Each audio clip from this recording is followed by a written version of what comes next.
C'est au mythique Grand Palais, en plein cœur de Paris, que les travaux du 19e sommet de la francophonie se sont poursuivis ce samedi 5 octobre. Pour cette deuxième et dernière journée, les travaux se sont déroulés en deux temps.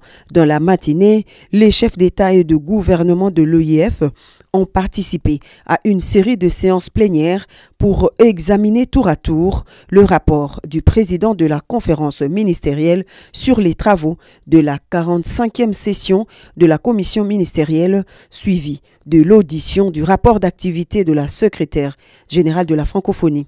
Par la suite, les chefs d'État ont aussi auditionné en plénière la communication de l'Assemblée parlementaire de la francophonie sur le thème du sommet.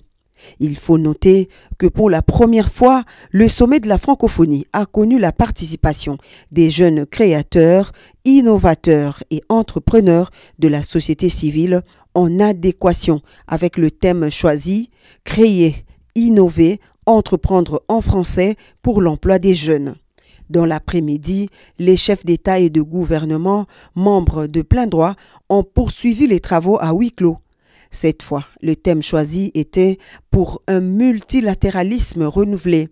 Le président de la République démocratique du Congo, Félix-Antoine Tshisekedi Tshilombo, n'a pas participé à cette séance de travail à huis clos.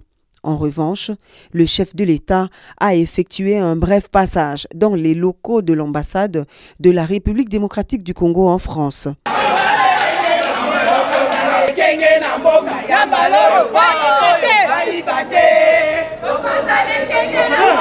Une visite guidée dans les différentes pièces de cette belle bâtisse en compagnie de l'ambassadeur de la RDC en France, le professeur Émile Ngoï Kassongo. Occasion pour le président de la République de rencontrer aussi une partie de la communauté congolaise de France. Une rencontre chaleureuse et conviviale entre les chefs de l'État et ses compatriotes.